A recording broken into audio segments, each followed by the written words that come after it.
Halo semuanya, di video kali ini kita akan membahas anime Boruto episode 220. Jika menurut spoiler, anime Boruto episode 220 berjudul Remaining Time. Arti dalam bahasa Indonesianya adalah waktu yang tersisa. Anime Boruto episode 220 rilis hari Minggu tanggal 17 Oktober 2021. Studio yang menggarap anime Boruto episode 220 adalah Studio Hanjin Animation. Spoiler atau bocoran cerita, anime Boruto episode 220 awalnya diterbitkan di majalah Animedia.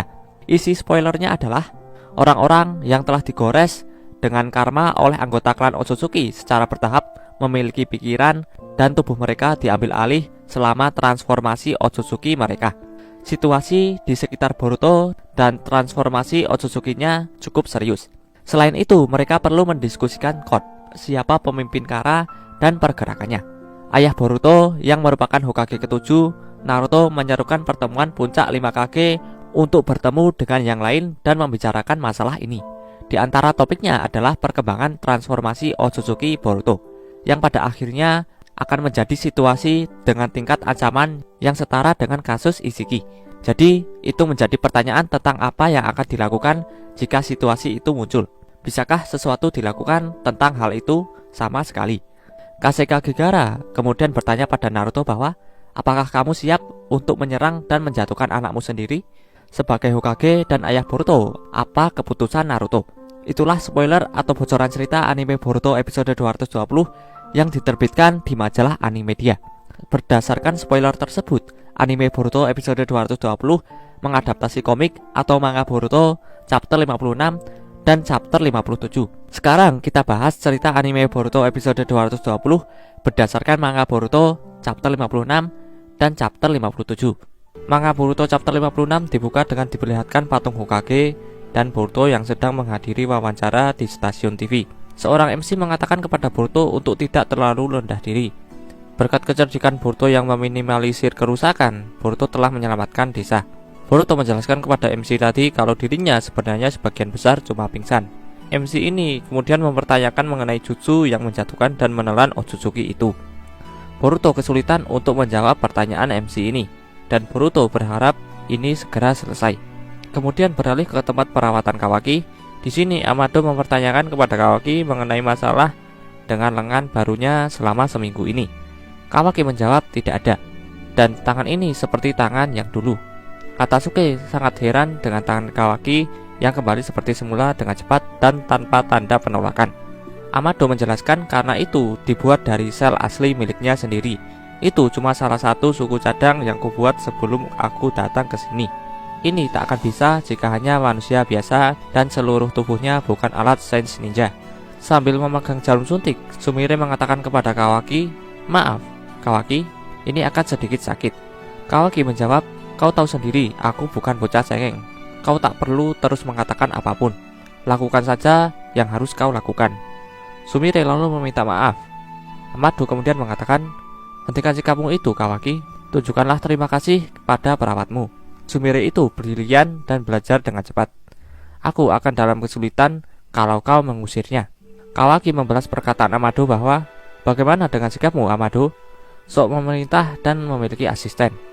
Bukankah Sumire itu staf dari Katasuke? Kenapa dia bersamamu?" Katasuke mengatakan, "Terima kasih, Kawaki, tapi Sumire sendiri yang menginginkan ini. Kami sama sekali tak tahu apapun soal mengobati tubuhmu.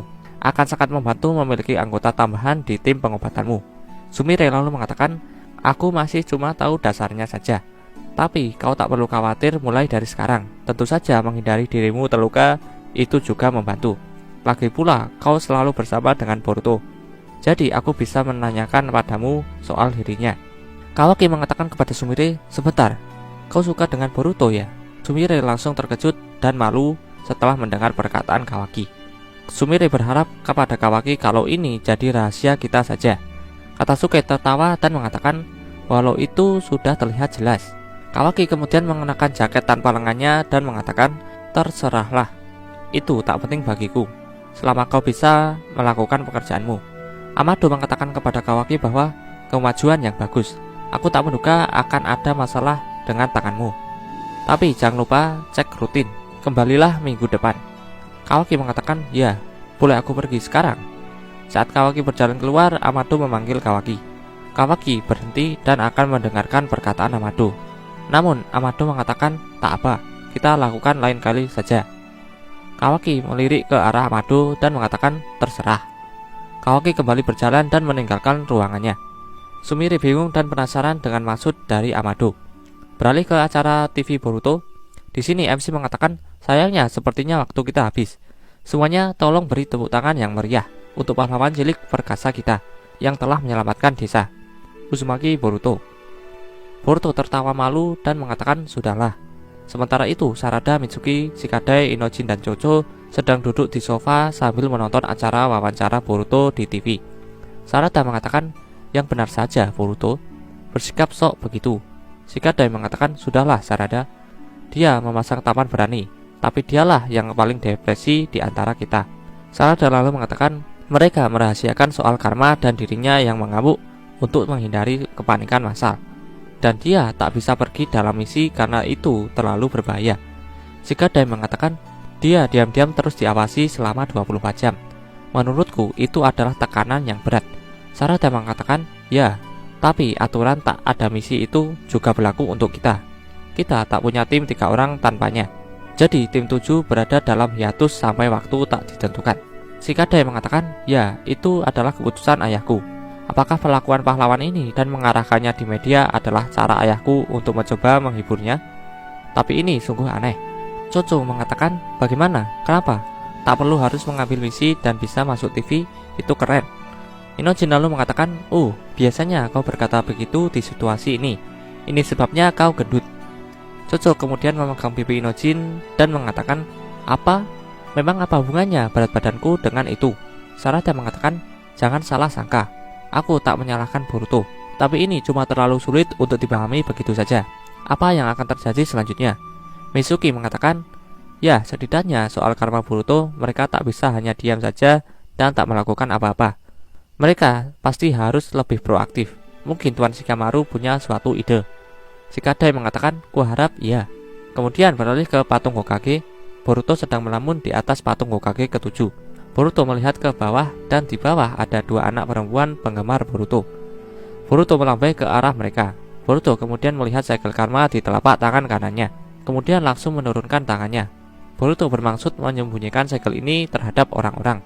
Kemudian Kawaki datang di sudut lain patung Hokage ke-7. Kawaki mengatakan kepada Boruto bahwa menjadi selebriti merepotkan, bukan? Boruto mengatakan kepada Kawaki, apa? Pergilah jika kau mau mengolok-olokku. Kawaki lalu duduk dan mengatakan, aku terkejut, aku kira kau lebih murung. Boruto mengatakan, soal karma? Tidak, itu sudah berlalu lama sekali. Ini cuma aku tak tahu bagaimana harus bersikap atau apa yang seharusnya aku coba lakukan soal itu. Kawaki mengatakan, berdasarkan dari kami pelajari sampai sekarang, kedua tubuh kita sekitar 80% sudah menjadi Otsutsuki. Dan dirimu khususnya Data Otsutsuki masih terus mengunduh dirinya dari karmamu. Dan setelah itu selesai, saat kau menjadi wadah Momoshiki, kau, Boruto, akan menghilang dan si brengsek itu akan bangkit dari tubuhmu. Boruto lalu melihat segel karma yang ada di telapak tangan kanannya. Boruto mengatakan, ini sungguh menyebalkan. Aku merasa seperti terjebak dalam mimpi buruk. Kawaki melirik ke arah Boruto. Kawaki lalu mengatakan, aku memikirkan sesuatu yang mungkin bisa kau coba lakukan. Kenapa kau tak persiapkan wadah dirimu sendiri dengan memberikan karma pada orang lain? Boruto terkejut dan bingung dengan perkataan Kawaki ini. Boruto melihat Kawaki dan mengatakan, wadah diriku sendiri? Kawaki mengatakan, tapi ingat ini hanya hipotesa yang kupikirkan. Tapi jika Momoshiki bangkit dan kau menghilang, kalau kau punya wadahmu sendiri di suatu tempat, mungkin kau juga bisa memakainya untuk reinkarnasi. Boruto mengatakan, itu teori yang gila. Lagi pula kalau aku mau memberi karma dan membuat wadah, itu artinya aku harus mengorbankan orang lain. Benar kan? Mana mungkin aku mau. Kawaki mengatakan, kau tak perlu cemas soal itu. Aku sudah memikirkan seseorang yang akan sempurna. Namanya adalah Kot, satu-satunya orang lain yang selamat dari ritual Jigen.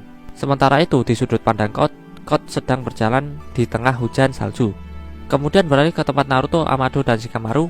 Di sini Naruto mempertanyakan soal Kot kepada Amado dan orang seperti apa dia itu. Amado menjawab pertanyaan Naruto bahwa dia adalah bagian kiri dari Inner Kara yang terakhir. Masih ada bagian outer, mereka yang melakukan kontrak, pekerjaan eksternal di luar sana di berbagai daerah. Tapi setelah semua bagian inner hilang, mereka semua akan berhenti berfungsi. Shikamaru mengatakan, jadi Kara adalah satu-satunya petinggi yang tersisa. Jika kita bisa melenyapkannya, Amado lanjut mengatakan, ditambah lagi Code dipercayakan untuk menjaga Jubi di markas dalam ruang dimensi lainnya. Setelah Sasuke menyusup ke dalamnya, mereka terus bersiaga merah. Aku mungkin tak perlu memberitahumu, tapi Jubi itu adalah entitas yang berbahaya. Selama dia masih ada, begitu juga dengan bahaya akan kehancuran planet ini oleh pohon suci. Dia harus segera dibereskan secepat mungkin. Shikamaru mengatakan, namun jikukan ninjutsu Sasuke telah dilumpuhkan bersama dengan matanya, dan Boruto benar-benar tak bisa mengendalikan kekuatannya. Jadi walaupun kau pergi ke sana, tak ada jaminan kau bisa kembali dengan selamat. Naruto menanyakan kepada Amado bahwa si Code ini, dia bisa keluar masuk ruang itu dengan bebas kan? Amado menjawab, tentu saja, dia tak punya jikukan ninjutsu, tapi ada kemampuan lain yang bisa membuat itu jadi mungkin. Naruto mengatakan, mau bagaimanapun kita harus melakukan sesuatu soal Code sebelum Jubi disalahgunakan. Shikamaru mengatakan itu benar, karena setelah Code dibereskan, kita bisa dengan aman memutuskan bagaimana cara mengatasi Jubi. Amado mengatakan, kalian tidak salah, tapi hati-hati jangan meremehkan dia. Code tidak seperti yang lain, dia itu spesial. Kemudian beralih ke gerbang gua yang terdapat 2 penjaga di tengah hujan salju. Penjaga ini salah satunya berjenggot dan memakai kacamata. Dia melihat Code yang sedang mendekat ke arahnya. Code sedang berjalan dan merasa kedinginan. Setelah melihat Code, penjaga pintu gerbang mengatakan, siapa kau? Apa kau tahu tempat ini tempat apa? Code menjawab, ini adalah fasilitas pengikut Boro, bukan? Aku adalah kenalannya. Bisa tolong kalian biarkan aku masuk? Penjaga gerbang mengatakan, maaf, tapi Tuan Boro tidak ada di sini. Jadi pulang saja sana. Code mengatakan, cih, bodoh.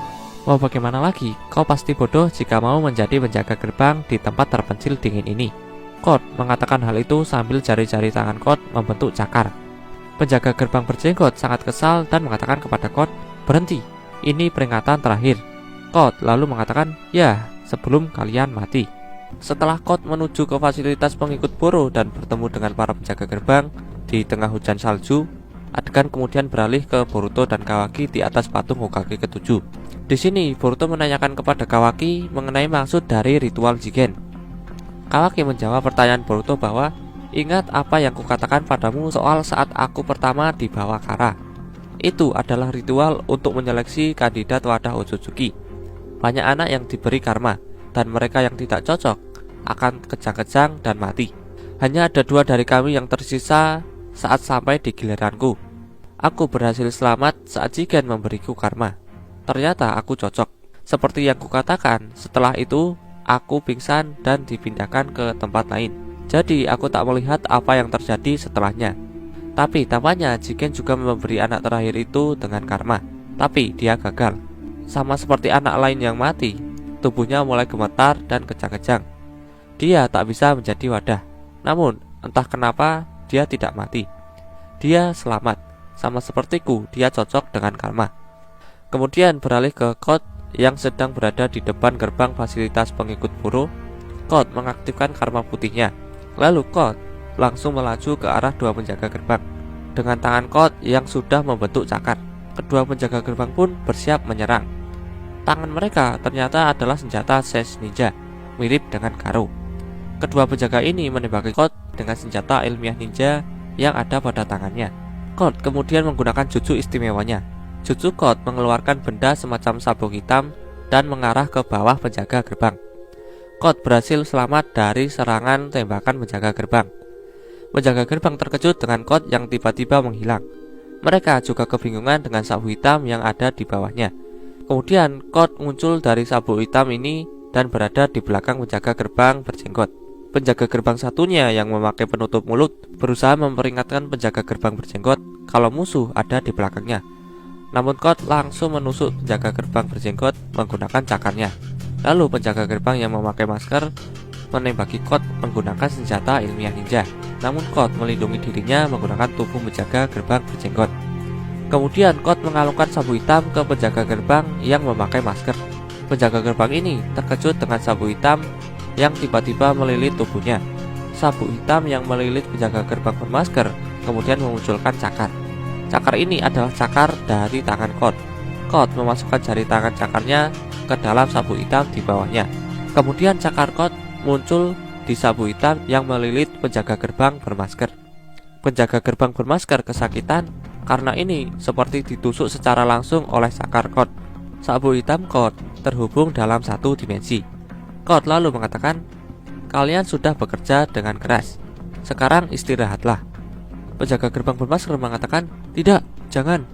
Code kemudian memasukkan tangan cakarnya lebih dalam. Penjaga gerbang bermasker merasa sangat kesakitan dan memuntahkan darah karena tusukan Code yang semakin dalam. Dia lalu tergeletak. Code mengatakan, "Sedikit olahraga membuat badanku jadi hangat." Code lalu berjalan ke arah pintu gerbang dan mengatakan, "Tapi masih sangat dingin. Ayo kita masuk." Code mengatakan kita, namun para penjaga sepertinya sudah mati karena tusukan yang fatal.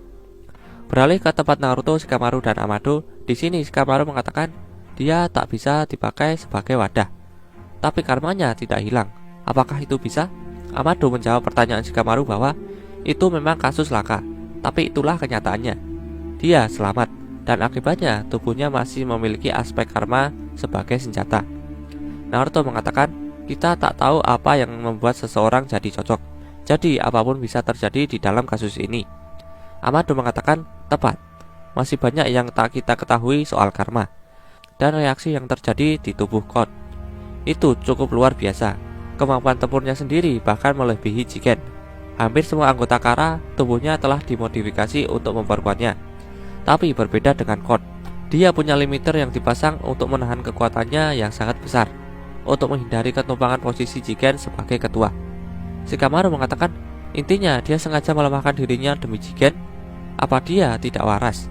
Amado mengatakan Code sangat menurut pada Jigen. Dia memiliki semacam kesetiaan agama pada Otsutsuki, khususnya Ishiki. Dia menyembahnya seperti dewa. Jadi Code punya kekaguman yang kuat pada Jigen yang telah menjadi Otsutsuki. Dan karena alasan itu dia menyimpan kecemburuan pada Kawaki yang dipilih sebagai wadah resmi Ishiki. Seperti itulah kuatnya kesetiaan Code pada Otsutsuki. Sebenarnya ada beberapa di antara cyborg yang telah kubuat yang jauh melampaui kekuatan Jigen, tapi mereka semua dimusnahkan sesuai perintah Jigen. Shikamaru menanyakan kepada Amado bahwa apa kau membuatnya untuk mengalahkan Jigen? Cyborg itu? Amado menjawab, "Iya benar. Setelah itulah dan juga memperhitungkan berbagai skenario, aku menciptakan Kashinkoji. Tapi lupakan saja. Kesimpulannya, Code adalah anak spesial yang menghindari permusuhan karena kesetiaannya yang besar. Dia adalah tangan kanan Jigen yang kuat. Jika dia tahu kalau Ishiki telah dikalahkan, dia pasti akan membalas dendam." Naruto mengatakan, "Kalau begitu, aku pasti akan jadi targetnya. Dan kemungkinan terburuk, Boruto pun juga." Amado mengatakan, "Aku sudah diincar sejak aku mengkhianati Kara. Kawaki juga." Shikamaru menanyakan kepada Amado bahwa bagaimana dengan limiter yang kau pasang pada Code? Dia tak bisa melepaskannya begitu saja, bukan? Amado menjawab, "Kau tak perlu khawatir. Hanya aku satu-satunya yang bisa menonaktifkannya. Namun, jika dia menculik dan menyiksaku, kalian akan dalam masalah. Aku bukan seorang profesional seperti kalian berdua. Aku tahu aku akan menyerah dengan mudah." Shikamaru mengatakan, "Baiklah, kami akan menjagamu dengan ketat." Naruto lalu mengatakan, "Baiklah, untuk sekarang, mengatasi Code akan jadi prioritas nomor 1. Aku ingin membagi info dan intel kita dengan desa yang lain. Shikamaru, tolong buatkan jadwal pertemuan. Saatnya rapat 5 kaki." Kemudian beralih ke patung Hokage ke-7, tempat Boruto dan Kawaki berada. Boruto sedang melihat segel karma yang ada di telapak tangan kanannya. Boruto mengatakan, "Aku tak pernah mengira menanamkan ini pada orang lain. Tapi sekarang setelah kau katakan, aku merasa itu mungkin bisa." Kawaki mengatakan, "Jika kita harusnya akan menjadi Otsutsuki, maka akan masuk akal kalau kita bisa memakai jutsu khusus mereka, seperti Jikukan Ninjutsu." Boruto kemudian menanyakan kepada Kawaki bahwa, "Tapi si Code ini, dia sudah punya karma, bukan? Apa kita masih bisa memberinya karma yang berbeda?" Kawaki menjawab, "Aku tak tahu, tapi setidaknya dia bisa selamat setelah diberi karma. Itulah yang penting. Jika karma itu sangat mudah diberikan, Jigen tak akan kesulitan. Jadi masuk akal untuk mencobanya pada seseorang yang sudah pernah selamat itu. Ditambah lagi dia bukan wadah siapapun. Boruto mengatakan, memang. Tapi kau tahu, aku merasa sangat ragu soal memaksakan hal ini pada orang lain. Kawaki mengatakan, kau pasti bercanda. Kau tak punya pilihan lain, kecuali kau memang ingin mati. Biar ku beritahu, Code itu kuat. Sejauh yang ku tahu, lebih kuat dari Delta dan Boro. Dia bukan tipe musuh yang mudah dihadapi. Boruto kemudian berdiri dan mengatakan, ayah tak punya lagi kekuatan Kurama. Jadi dia tak sekuat dulu. Lagi pula kita tak bisa terus bergantung padanya selamanya. Kita harus berkembang. Aku tak tahu seberapa kuat Code itu. Tapi apa kau tahu, Kawaki? Apa yang kami para shinobi lakukan di saat seperti ini? Kawaki melirik ke arah Boruto dan menanyakan kepada Boruto bahwa, kau ini bicara apa? Boruto lanjut mengatakan, kami berlatih. Ayo kita pergi. Beralih ke ruangan fasilitas pengikut Boro. Di sini terdapat kakek tua berjenggot yang sedang duduk. Dia terkejut dengan Code yang tiba-tiba datang dan menyapanya. Kakek berjenggot ini bernama Bug. Bug mengatakan, astaga Code, apa yang kau lakukan di sini? Ada tugas dari Jigen? Code mengatakan, Jigen sudah mati. Dan sepertinya Boro juga. Bug mengatakan, hei, sepertinya ada masalah. Apa yang terjadi? Code menjawab, banyak. Keadaan tiba-tiba jadi sangat sibuk. Ngomong-ngomong, bagaimana kabar Eida? Bug gugup berkeringat dan menanyakan kepada Code, kau ini bicara apa? Code menjawab, aku yakin Boro diam-diam menyimpan beberapa cyborg di sini yang telah diperintahkan oleh Jigen untuk dimusnahkan. Walau aku tak tahu motifnya. Mungkin untuk senjata rahasia? Pokoknya bawa aku padanya. Bug mengatakan, aku sama sekali tak berniat untuk menentangmu. Sungguh. Tapi apa kau yakin Boro sudah mati? Jika kau berbohong, aku akan... Melihat wajah Code yang diam dan serius, Bug percaya jika Boro sudah mati. Bug lalu mengatakan, baiklah, tapi sebagai gantinya, kau akan membayarku, bukan? Kemudian Code dibawa ke ruangan di mana Eida berada. Di ruangan ini terdapat kapsul besar. Bug mengatakan kepada Code, ini. Tapi apa yang sebenarnya kau rencanakan, Code? Code hanya terdiam dan mendekati kapsul besar. Kapsul itu menyimpan Eida. Eida tertidur di dalamnya. Setelah melihat Eida, Code mengatakan, halo Eida, kau yang tahu semuanya di dunia ini. Kemudian cerita berlanjut. Di sini Code sangat kesal dengan Boro yang melanggar perintah Jigen dengan menyimpan Eida. Code juga tidak mengetahui apa rencana Boro. Bug menanyakan kepada Code mengapa Code tidak melaporkannya kepada Jigen soal Boro. Code menjawab bahwa dirinya tidak yakin dan tidak tega untuk membunuh teman baik. Code tidak membayangkan kalau tindakan Boro akan jadi sangat berguna. Code berniat membangunkan Eida. Namun Bug agak keberatan untuk melepaskan Eida, karena Eida tidak bisa dipaksa patuh hanya dengan kekuatan saja. Selain itu, Eida ada di tingkatan yang berbeda. Kemudian secara tak terduga, Code merubah tangannya menjadi cakar dan menghancurkan kapsul yang menyimpan Eida. Sementara itu di Konoha, Naruto dan Shikamaru sedang melakukan rapat 5Kage. Rapat ini berlangsung online melalui layar komputer. Di sini Shikamaru menjelaskan mengenai Code yang menjadi targetnya. Patroli Konoha meluncurkan beberapa operasi serangan pada markas Kara, namun gagal karena markas Kara terletak di dimensi lain. Ada portal yang tersebar di berbagai tempat menurut Amado, namun itu antara tak aktif dan rusak. Sepertinya Code sudah mengantisipasinya dan memutuskan untuk bertindak lebih dulu. Kurotsuchi menanyakan kepada Shikamaru apakah tak ada fasilitas yang lain selain markas Kara itu. Shikamaru menjawab pertanyaan Kurotsuchi bahwa kami masih mengikuti petunjuk dari Intel Amado, tapi saat ini semua gagal. Darui mengatakan bahwa kalau tidak ada petunjuk dan apa rencananya. Mitsukage Chojuro menanyakan apa motif dari Code. Shikamaru menjawab bahwa ada dua masalah utama. Pertama, membalas dendam kepada mereka yang melawan Ishiki. Kedua, merawat pohon suci dari Jubi. Gaara terkejut kalau kita harus melawan Jubi lagi. Naruto mengatakan bahwa itu sebagian mengapa kita harus menemukan Code sekarang, lalu menggagalkan rencananya. Raikage Darui lalu mempertanyakan mengenai apakah kita bisa mempercayai Amado. Darui curiga kalau Amado memanfaatkan Konoha untuk kepentingannya sendiri. Naruto sendiri tidak mempercayai Amado 100%, tapi Amado membuktikan dirinya saat pertarungan melawan Ishiki. Kalau tanpa bantuannya, desa ini sudah musnah. Kurotsuchi menganggap kalau tindakan Amado itu hanya sandiwara atau bisa jadi karena nyawanya sedang terancam. Dan intel darinya sendiri setidaknya sejauh ini masih bisa dipercaya. Gaara kemudian menanyakan kepada Naruto mengenai karma Momoshiki dan keadaan Boruto. Naruto menjawab pertanyaan Gaara bahwa kami mencari solusi yang efektif, tapi situasinya tak kelihatan baik walaupun Boruto baik-baik saja. Gaara lalu mengatakan kepada Naruto bahwa Gaara adalah masalah tersendiri. Jika Momoshiki atau Boruto itu sendiri menjadi ancaman setingkat Ishiki, apakah kau berani melawan putramu sendiri? Naruto menjawab, sebagai Hokage akan kulakukan apa yang harus aku lakukan. Beralih ke pembicaraan Amado dan Naruto sulit mempercayai semua ini kalau putranya sendiri akan menjadi orang lain, yaitu menjadi Otsutsuki yang brutal. Jika kemungkinan buruk terjadi, Naruto akan memilih untuk mempercayainya. Amado mengerti perasaan Naruto, karena dirinya dulu punya seorang putri umur 12 tahun, tapi dia sudah mati. Amado kemudian memberikan obat kepada Naruto untuk Boruto.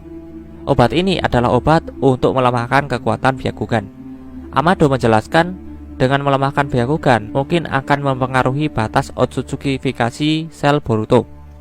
Namun Amado tidak menyarankan ini karena tak ada yang tahu efek sampingnya. Kemungkinan terburuk dia bisa mati. Amado mengatakan kepada Naruto bahwa yang terbaik yang bisa diharapkan adalah pembatasan. Kita mungkin bisa menghentikan sementara laju Otsutsukifikasi, walau itu tidak menyelesaikan masalah intinya. Kau harus mempertimbangkan semua itu sebelum mengambil keputusan, walau itu masih tetap keputusan Boruto. Naruto kemudian mengambil obat itu dan berterima kasih pada Amado. Beralih ke fasilitas pengikut Boro, di sini Eda akhirnya keluar dari kapsulnya. Code menyapa Eda, memperkenalkan dirinya dan meminta maaf karena sudah mendadak membangunkan Eda. Eda sendiri hanya diam dan berjalan meninggalkan Code. Namun secara tiba-tiba Code menusuk Eda dengan cakar melalui sabuk di tangannya yang terhubung dengan sabuk yang melilit Eda. Tujuan Code adalah untuk berbicara dengan Eda. Jika Eda tidak menghiraukannya, maka Code akan membunuhnya sesuai perintah Jigen. Code lalu terkejut karena tangannya tidak bisa menusuk Eda lebih dalam. Tangannya tidak bisa bergerak sesuai kemauan Code. Itu salah satu kekuatan Eda. Eda mengatakan kepada Code bahwa dirinya bukan tidak menghiraukan Code. Karena Eda tertidur lama, dia khawatir nafasnya bau tak sedap. Eda kemudian menyuruh Bug untuk mengantar Code ke bar dan dirinya akan menyusul. Code dan Bug pun pergi ke bar dan menunggu Eda. Code menanyakan kepada Bug apakah Eda tertarik dengan Code. Bug lalu mengatakan kepada Code bahwa Eda sudah mencuri hati Code. Itu adalah kekuatan Eda. Itulah alasan mengapa Code tidak bisa menyerang Eda. Code sudah tamat. Code heran dengan Eda. Penglihatan segala itu saja sudah curang, tapi Eda masih punya kekuatan lainnya. Kemudian Eda tiba ke bar. Eda menjelaskan bahwa ada kamera keamanan di setiap sudut dunia ini, dan Eda bisa mengaksesnya kapanpun. Sebagian besar Eda sangat bosan, namun kadang Eda melihat sesuatu yang menarik, seperti kematian Otsutsuki. Eda mengetahui kematian Ishiki dan saat Code berbicara dengan jiwa Ishiki. Code terkejut dengan penglihatan Eda. Code menanyakan kepada Eda bagaimana cara kerja penglihatannya. Eda menjelaskan kalau kesadarannya rasanya berpindah ke tempat itu. Eda juga bisa melihat ke masa lalu, namun Eda tak bisa melihat kejadian sebelum dirinya lahir. Code kemudian menanyakan kepada Eda apakah dia bisa melihat masa depan. Eda menjawab tidak. Ini bukan kekuatan ramalan. Eda hanya bisa melihat kejadian secara langsung atau memilih peristiwa dari masa lalu. Eda lalu menebak kalau Code ingin tahu mengenai bagaimana cara melepas pembatas kekuatan dalam tubuh Code. Code mengatakan yap, agar bisa membunuh Hokage dan Uchiha. Saat ini Code mungkin bisa melakukannya, namun dia tak ingin menyulitkan dirinya. Eda menjelaskan kepada Code bahwa hanya Amado yang bisa melepaskan pembatasnya, memakai pengenalan iris dan kode perintah suara. Kedua autentikasi biometrik itu dibutuhkan dan Eda tak tahu apa kata kodenya. Code mengatakan kalau autentikasi biometrik itu bukanlah masalah. Code hanya harus melakukan jurus perubahan dan berubah menjadi Amado. Eda mengatakan kalau itu tak mudah. Amado mengubah matanya dengan alat Sense Ninja. Jutsu perubahan tidak bisa meniru teknologi yang kompleks. Jadi, Code harus membuat Amado bekerja sama atau membawa matanya. Itu sebabnya Amado berlindung di desa Shinobi. Tapi Eda akan membunuh Amado jika bertemu dengannya. Itu karena Amado mengubah ulang tubuh Eda dan Amado telah merebut cinta normal dari Eda. Itu yang menyebabkan Eda membenci Amado. Semua orang akan terpikat pada Eda, baik pria maupun wanita. Karena kekuatan Eda yang memaksa mencuri hati mereka, Eda menjadi tidak mengetahui hati mereka yang sebenarnya. Itu yang menurut Eda membosankan dan merepotkan. Eda membenci Amado karena dia membuatnya seperti itu. Bug kemudian berniat pergi, namun Code menahannya dengan sabuk hitam. Bug juga terpikat dengan Eda, namun karena dia pemalu, dia tak bisa memperlihatkannya. Code menjadi paham mengapa Boro melanggar perintah Jigen dan tidak memusnahkan Eda. Itu karena Boro terpikat pada Eda. Code mempertanyakan kepada Eda mengapa Jigen tidak terpikat padanya. Eda menjelaskan kalau Jigen adalah pengecualian. Ada dua macam hati yang tak bisa dicuri oleh kekuatan Eda, yaitu saudara sedarah dan Otsutsuki. Eda lalu mempertanyakan kepada Code mengenai Kawaki. Eda juga menceritakan kepada Code kejadian saat Ishiki dibunuh Kawaki. Code mengatakan kepada Eda bahwa kekuatanmu tidak berpengaruh kepada Kawaki. Mungkin kau bisa memiliki hubungan normal dengan Kawaki, dan itu juga berlaku pada Boruto. Itu karena Boruto dan Kawaki mengalami Otsutsuki Fikashi. Eda mempertanyakan tujuan Code, yaitu mengenai menumbuhkan pohon suci dengan memberi makan Boruto maupun Kawaki kepada Jubi.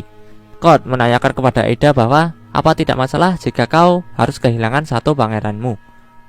Eda sendiri menjawab tak masalah. Kemudian Eda mengatakan kepada Code bahwa para Kage sedang berunding. Mereka mencarimu untuk bisa menghentikan rencanamu. Tapi aku bisa melihat dan mendengar semuanya. Kau tak akan pernah tertangkap. Code mengatakan kepada Eda, bagus, kau memang yang terbaik. Aku benar telah percaya padamu. Baiklah, untuk menyambut tujuan kita berdua, bagaimana kalau kita bersulang? Sekali lagi kuucapkan senang bertemu denganmu, Eda. Eda menjawab, begitu juga aku, Code. Aku mengandalkanmu. Code dan Eda sama-sama memegang gelas dan akan bersulang. Itulah informasi dan cerita anime Boruto episode 220 yang berdasarkan pada manga Boruto chapter 56 dan chapter 57. Jika ada kesalahan dari video ini, aku mohon maaf. Terima kasih yang sudah menonton dan sampai jumpa di next video. Dadah.